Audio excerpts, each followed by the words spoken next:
In the fading light of an autumn evening in Bramblewood, Tennessee, 24-year-old Liora Dane's hands were shaking so badly she could barely hold her grocery bag. Her heart hammered against her ribs like it was trying to escape, and the man in the gray hoodie, the one who had been haunting her life for 2 weeks, was still there, 20 feet behind her, matching her pace, step for step. She had made a terrible mistake today. In her rush to grab milk and bread from the corner store, she had left her phone charging on her nightstand. It was supposed to be a quick errand, 10 minutes, maybe 15. What could possibly happen? Everything. Everything could happen. Leora's blood turned to ice when she stepped out of the store and saw him across the street, the gray hoodie, those cold, calculating eyes watching her like a hunter watches prey. She walked faster. He crossed the street. She turned left. So did he. She broke into a near run. His footsteps matched hers perfectly. She couldn't hear if he was getting closer. She couldn't call out for help. She couldn't even know if she was screaming. And her phone, the one lifeline that could have helped her communicate with the hearing world, was sitting uselessly miles away. The street was emptying as darkness crept in. A young couple walked past, absorbed in their own world. Liora rushed toward them, her hands moving frantically in sign language. "Please help me. Someone is following me." The couple looked at her with confusion that quickly shifted to discomfort. The woman clutched her purse tighter. The man shook his head apologetically, and they hurried away, clearly not understanding a single gesture she had made. Liora looked back. The man in the gray hoodie had stopped pretending. He was staring directly at her now, a slow, terrible smile spreading across his face. He knew she was running out of options. She ran. Her feet carried her toward the main street where shops were still open. She spotted an elderly man locking up his hardware store and rushed toward him, her hands flying desperately through the air. "Please call the police. That man is following me." The elderly man squinted at her, then shook his head sadly and pointed to his ear. He didn't understand. He patted her shoulder kindly, said something she couldn't read on his lips, and walked away toward his car. Tears were streaming down Leora's face now. The gray hoodie man was leaning against a lamp post across the street, watching her struggle, waiting, patient. He knew she was trapped in a nightmare where she could see everyone, but couldn't make anyone see her. That's when she saw it. The warm glow of the lantern room café spilling onto the darkening sidewalk. Through the large windows, she could see people inside. Someone in there had to understand her. Someone had to help. She pushed through the door so hard that several heads turned. A waitress called out something, but Liora was already moving, approaching the first table. She saw. A middle-aged woman sat with a cup of coffee and a magazine. Liora signed rapidly, her hands trembling. "Please, I need help. A man is following me. I'm deaf." The woman's eyes went wide with alarm, but not understanding. She held up her hands helplessly and called out to someone who came over looking equally confused. Liora moved to the next table. A group of college students looked up from their textbooks. "Can anyone understand me? I'm in danger." One of the students pulled out his phone, perhaps trying to find a translation app. But his friends were already looking uncomfortable, clearly not knowing how to respond to this panicked woman, making gestures they couldn't comprehend. Liora felt the last threads of hope slipping through her fingers. She was surrounded by people, yet completely alone, invisible, silent in a way that had nothing to do with her deafness and everything to do with the wall between her world and theirs. The cafe door opened behind her. She didn't have to turn around to know who had just walked in. She could feel it, that cold presence that had been haunting her for 2 weeks. He was inside now. The last safe space was no longer safe. Through her tears, through the blur of panic and desperation, she scanned the room one final time. And that's when she saw him. A man sitting by the window with a little girl, maybe 4 years old. His dark skin caught the warm cafe light, and his locks were pulled back neatly. Unlike everyone else who had looked at her with confusion or pity or discomfort, this man was watching her with something different in his eyes: concern, focus, understanding. Something about the way he was looking at her made Liora move toward him. She approached his table, her hands shaking so badly she could barely form the signs. "Please help me. That man, he won't stop following me. He's been stalking me for weeks. I don't have my phone. I can't call for help." For a moment, time seemed to stop. And then the man raised his hands and signed back slowly, clearly. "I understand you. You're safe now. I'm going to help you.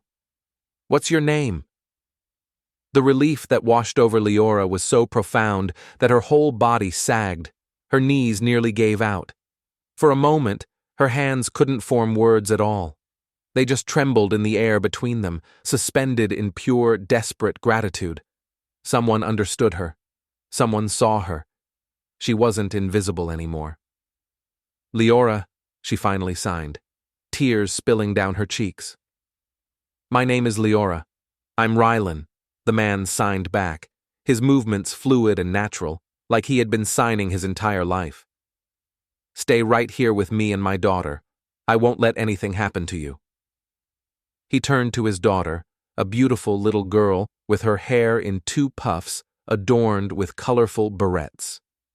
"Tessa, honey, this nice lady is going to sit with us for a little while, okay? She's having a very scary day, and we're going to help her." "Okay, Daddy," Tessa said, her little face suddenly serious. "Is a bad guy being mean to her?" "Something like that, sweetheart. I need you to stay right here and be very brave. Can you do that for Daddy?" Tessa nodded solemnly. Rylan stood and guided Liora into the seat next to Tessa, positioning himself so he could see both the door and the man in the gray hoodie. He signed to Liora as he moved. "I'm going to tell them to call the police. Don't worry, he's not going to touch you." He walked directly toward the café counter, where a young barista named Harlow was wiping down the espresso machine. "Call the police right now," Rylan said, his voice low but urgent. "That man by the door has been stalking the woman at my table. She's deaf and doesn't have her phone. She's been trying to get help, but no one understood her." Harlow's face went pale, but she was already reaching for the phone under the counter. Rylan returned to the table and sat down across from Liora. He signed to her, his movements calm and steady despite the adrenaline coursing through his veins. "The police are on their way. Can you tell me more about what's been happening?" "He's been following me for 2 weeks, Liora signed, each gesture laden with weeks of accumulated fear. "Outside my work, at the bookstore, at the grocery store, outside my apartment building. I reported it to the police, but they said they couldn't do anything without evidence. Today I just went out to get a few things. I didn't bring my phone. And then I saw him again. I tried to get help, but no one understood me. No one could hear me." The last sign carried a weight that went beyond the physical act of hearing. Rylan's jaw tightened. "You did the right thing coming in here. You're not alone anymore." Tessa, who had been watching the exchange with fascination, tugged on Rylan's sleeve. "Daddy, why is the pretty lady talking with her hands?" "She's deaf, sweetheart. That means she can't hear sounds the way we do, so she talks with her hands instead. And I learned how to understand her a long time ago because Uncle Jace talks the same way." Tessa's eyes went wide with wonder. "Like Uncle Jace? That's so cool." She turned to Liora with the pure, unfiltered compassion that only children possess. "Don't be sad, pretty lady. My daddy is the best helper in the whole wide world. He even fixed my teddy bear's arm when it fell off. And now Mr. Snuggles is good as new." Liora couldn't hear the words, but she watched Tessa's animated little face, the way her tiny hands moved with emphasis. And somehow, despite everything, despite the terror still coursing through her veins, she felt something warm spreading through her chest. Rylan signed to Liora what Tessa had said, and Liora let out a sound that was somewhere between a laugh and a sob. Your daughter is precious, she signed. She's my whole world, Rylan replied. The next few minutes felt like hours stretched thin. The cafe had grown quieter. The man in the gray hoodie must have realized something was wrong because he started moving toward the door, trying to slip out unnoticed. But before he could escape, 2 police officers walked in. The cafe had grown completely silent now, everyone watching as the officers approached the man. One of the officers spoke briefly to Harlow, who pointed toward Rylan's table and then toward the man trying to leave. The other officer moved to block the exit. "Excuse me, sir. We need to ask you a few questions." The man's face changed from calm to angry to something almost desperate. "I haven't done anything wrong." The officer who had spoken to Harlow came over to Rylan's table. Rylan stood, positioning himself between the officer and Liora, and began interpreting everything that was said. It turned out the man's name was Corbin Slate, and when the officers ran his information, red flags started appearing immediately. He had prior arrests for harassment and stalking in 2 different states. He had fixated on Liora after seeing her at the bookstore several weeks ago, and he'd been watching her, learning her routine, waiting for the perfect moment. The perfect moment that would have come tonight if she hadn't walked into this cafe, if she hadn't found someone who could communicate for her. One of the officers looked at Liora. Rylan interpreted, his face grave. "Ma'am, you're very lucky. If you hadn't found someone who could communicate for you tonight, we've been looking for Mr. Slate in connection to another case. He's dangerous." The officer didn't finish the thought. He didn't need to. As they led Corbin Slate out in handcuffs, the cafe erupted into murmurs and gasps. Several of the people who hadn't understood Liora earlier now approached her with apologies, with offers of comfort, with guilty faces. But Liora barely noticed them. Her eyes were fixed on Rylan, this stranger who had somehow become her guardian angel in the span of 15 minutes. "Thank you," she signed, and then the dam broke completely. She cried, deep, shuddering sobs that shook her entire body. 2 years of living alone after her mother's passing from a severe stroke. 4 years before that of navigating a hearing world that often forgot she existed. 2 weeks of living in fear, of looking over her shoulder. And today, she had almost become another statistic.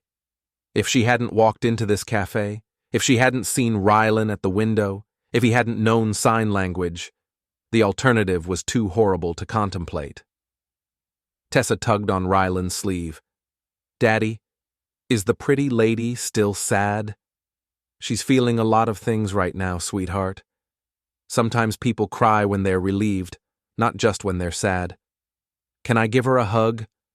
Hugs always make me feel better when I'm scared." Rylan looked at Liora and signed the question. Liora nodded, fresh tears spilling over, and when Tessa wrapped her little arms around Leora's waist, something inside Liora healed just a little. "It's okay, pretty lady," Tessa said, patting Leora's back. "The bad guy is gone now, and me and Daddy will keep you safe. Right, Daddy?" "That's right, sweetheart." Rylan signed what Tessa had said, and Liora hugged the little girl tighter. "I don't know how to thank you," Liora signed when she finally composed herself. "You saved my life. You don't owe me anything," Rylan replied. "I'm just glad you found me." But even as he signed those words, Rylan knew it was more than that. Something had shifted in the universe tonight. Something had clicked into place. He didn't understand it yet, but he felt it deep in his bones. This wasn't just a rescue. This was the beginning of something neither of them could have predicted. Over the following weeks, Rylan found himself thinking about Liora more than he expected to. It started practical. He gave her his number so she would always have someone to contact in an emergency. He helped her navigate the legal process of filing a restraining order against Corbin Slate, interpreting for her at the police station and the courthouse. But somewhere between the police station and the third courthouse visit, something changed. Liora started showing up at the Lantern Room Café on Saturday evenings. At first, she asked if it was okay, if she was intruding on their father-daughter tradition.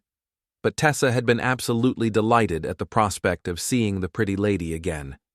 And Rylan realized he looked forward to those Saturday evenings in a way he hadn't looked forward to anything in a very long time. Tessa became obsessed with learning sign language. She would practice throughout the week, then show off her new words each Saturday with the enthusiasm of a child discovering magic. "Daddy, watch," Tessa would say, her little fingers carefully forming signs. "Friend, then happy, then love. Did I do it right?" Liora would clap and praise her, signing back encouragement, and Tessa would beam with pride so bright it could light up the entire cafe. "I'm going to learn all the words," Tessa announced one evening, "so me and Miss Liora can talk about everything, like princesses and dinosaurs and why the sky is blue." On the hard days, and there were many for Liora, Rylan was there. When she had nightmares about Corbin Slate, Rylan would text her at 2 a.m. "You're safe. He's in jail. You're not alone anymore." When she felt isolated at family gatherings where no one else signed, Rylan would stay by her side interpreting conversations, making sure she was included, making sure she never felt invisible again. And in return, Liora brought light back into Rylan's life in ways he hadn't realized were missing. She helped Tessa with art projects, revealing a natural talent for painting that made the little girl squeal with delight. She taught Rylan new signs, regional variations that expanded his vocabulary in ways that felt like discovering new colors. And she listened, truly listened, when he talked about things he hadn't spoken about in 2 years. It happened one evening, 4 months after they'd met. Tessa had fallen asleep in the booth, her head resting on Rylan's lap, and the cafe was nearly empty. "Can I ask you something?" Liora signed. Tessa mentioned her mommy once. She said her mommy lives in heaven with the angels now. Rylan's hands stilled. Then he took a deep breath. Her name was Rowan. We were high school sweethearts. Got married at 22, had Tessa at 28. She was the kind of person who made everyone around her better, kinder, happier. His hands paused, and Liora waited patiently. She had a heart defect she didn't know about, something she'd had since birth, but it never caused problems until it did. One day, she was dancing with Tessa in our kitchen. 2 weeks later, I was standing in a cemetery holding our daughter's hand, trying to explain why Mommy wasn't coming home. "I'm so sorry," Liora signed. "It's been 2 years. Some days are better than others, but Tessa saved me. She gave me a reason to keep going.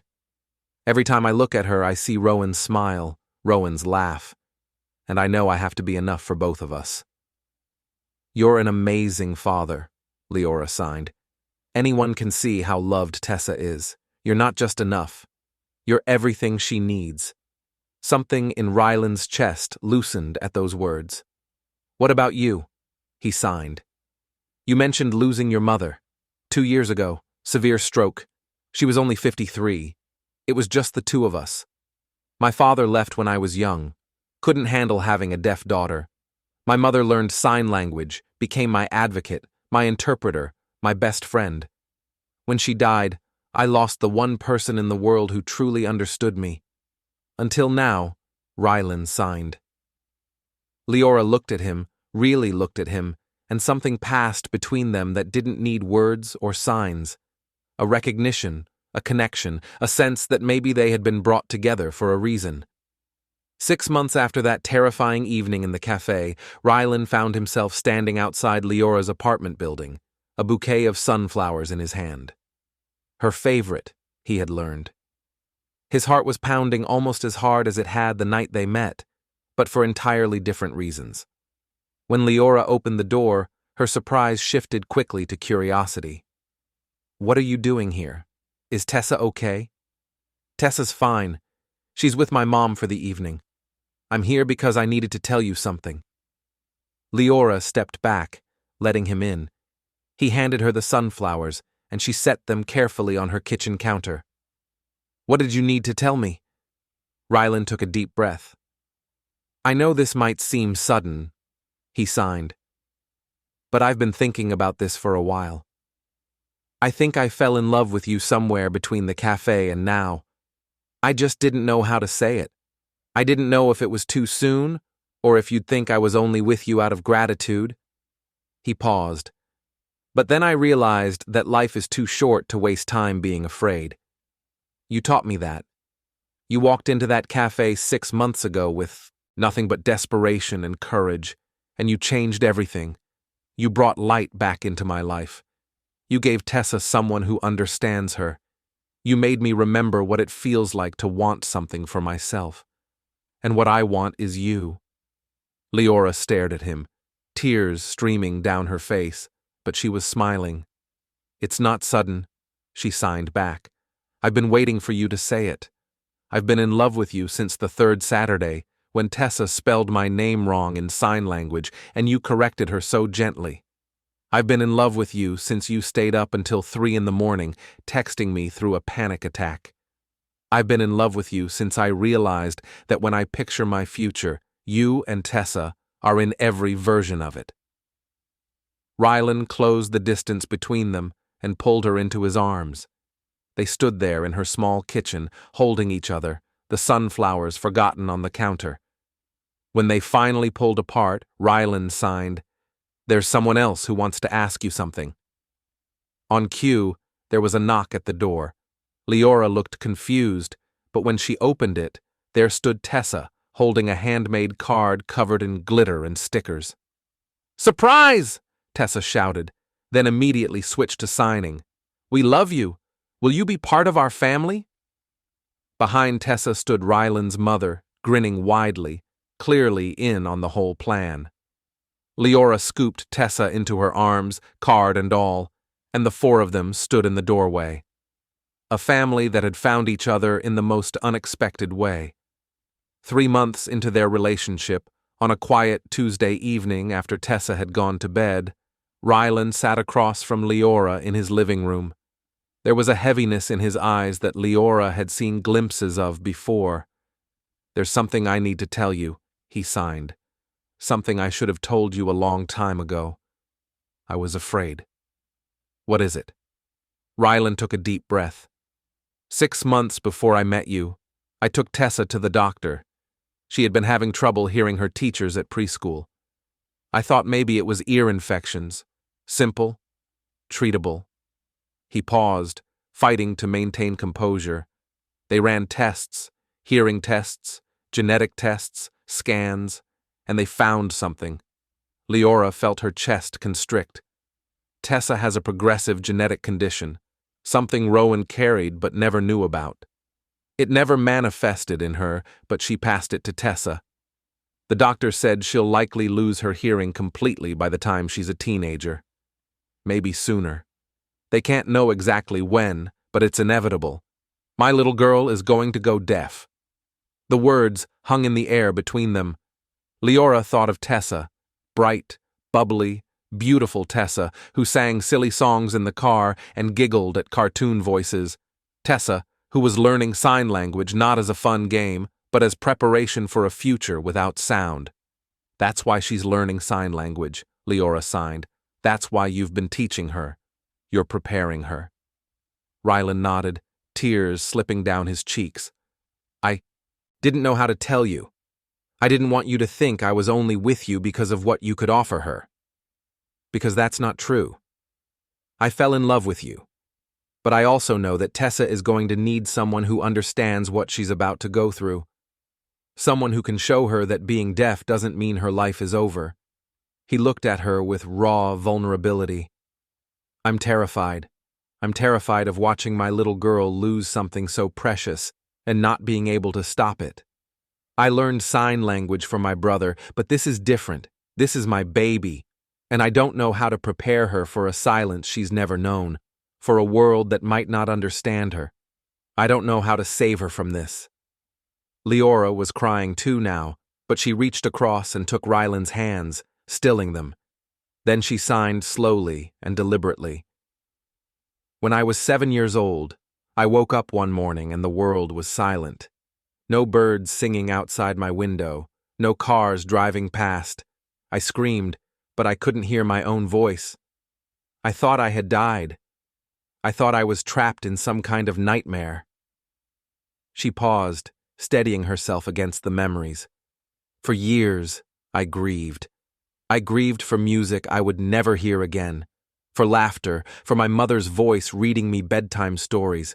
I was angry. I was lost. I felt broken. Her hands moved with more intensity. But then I discovered something. I discovered that silence has its own kind of beauty. I discovered that my hands could speak louder and more eloquently than my voice ever did. I discovered that being deaf didn't make me less. It just made me different. It gave me a different perspective, a different kind of strength. She squeezed his hands. Tessa is going to grieve, and that's okay. That's healthy. But she's also going to discover a whole new world, a world I can show her. I can teach her that silence isn't emptiness. I can teach her how to listen with her eyes, how to speak with her hands, how to feel music through vibrations in her chest. I can teach her that the deaf community is beautiful and vibrant and full of people who will understand her completely. Tears were streaming down both their faces. And most importantly, Liora continued, I can show her what you've been terrified she wouldn't see. That she can still be happy. She can still fall in love. She can still achieve her dreams. She can still be whole. Because I am whole, Rylan. My deafness doesn't define me. It's just part of who I am. And Tessa's deafness won't define her either. Rylan broke down completely. He pulled Liora into his arms and held her like she was the only thing keeping him from shattering. When he finally pulled back, he signed with shaking hands. I thought I saved you that night in the café, but I think maybe you were sent to save us. Maybe we were sent to save each other. From that day forward, everything shifted into sharper focus. Liora threw herself into preparing Tessa for the transition ahead, but not in a way that felt heavy or scary. She made learning sign language feel like discovering a superpower. She took Tessa to deaf community events on weekends, picnics in the park where children and adults signed and laughed together, storytelling sessions where deaf performers used their entire bodies to bring stories to life in ways spoken words never could. Daddy, look, Tessa said one Saturday afternoon, bouncing with excitement. Her hands moved rapidly as she signed. I made a new friend named Oliver, and he taught me how to say butterfly and rainbow and best friends forever. Rylan watched his daughter, so full of happiness, so completely unafraid of what was coming, and felt something loosen in his chest. The fear was still there. It would probably always be there. But it was no longer suffocating him. Because Tessa wasn't just learning to be deaf. She was learning to be part of a community.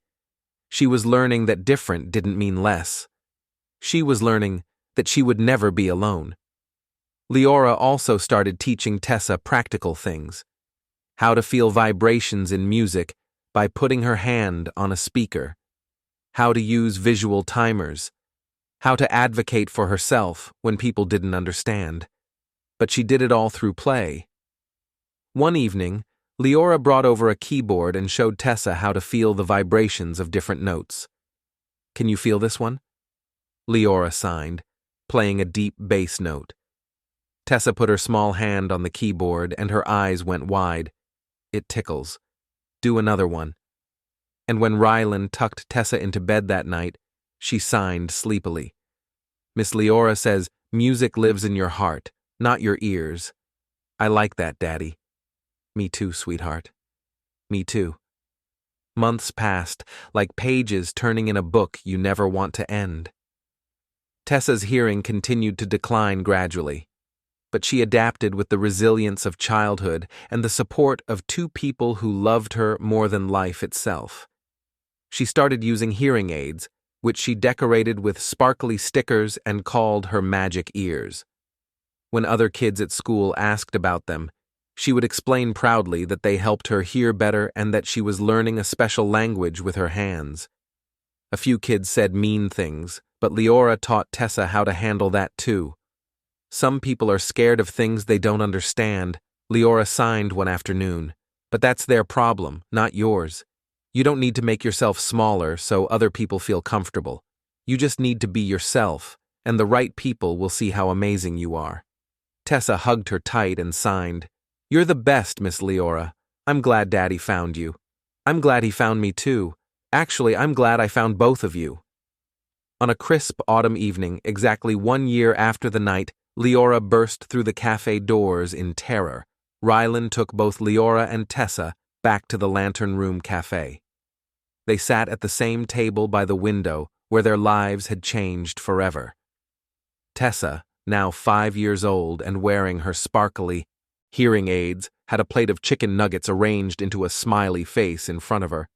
But this time there was no fear, no panic. Just 3 people who had found each other against all odds. "Daddy," Tessa said, tugging his sleeve, "can I say something to Miss Liora in sign language? I practiced really hard." Rylan nodded. "Go ahead, sweetheart." Tessa turned to Liora, her little face scrunched with concentration. Slowly, carefully, she formed the signs. "Thank you for teaching me. I'm not scared anymore. I love you." Leora's hand flew to her mouth. Tears streamed down her face as she pulled Tessa into her arms, holding her tight. "I love you too," Liora signed. So much." Rylan watched them, his daughter and the woman he loved, both of them crying and laughing and signing and hugging, and thought about fate. About that terrifying evening a year ago when a panicked woman burst through the café doors and changed their lives forever. About all the coincidences that had to align perfectly for them to find each other. If Liora hadn't left her phone at home, if she had chosen a different café, if he and Tessa had stayed home that night, if he had never learned sign language for his brother, if any single element had been different, they never would have found each other. But they had. Against all odds, despite all the fear and pain and grief that had brought them to that moment, they had found each other. Rylan had thought he was saving Liora that night. He had thought he was the rescuer, the hero. But the truth was so much more beautiful than that. Liora had saved them too. She had saved Tessa from facing her future alone. She had saved Rylan from drowning in fear about something he couldn't prevent. She had saved their small family from isolation, from grief, from the weight of carrying their burdens alone. They had saved each other. And in doing so, they had built something neither of them could have imagined a year ago.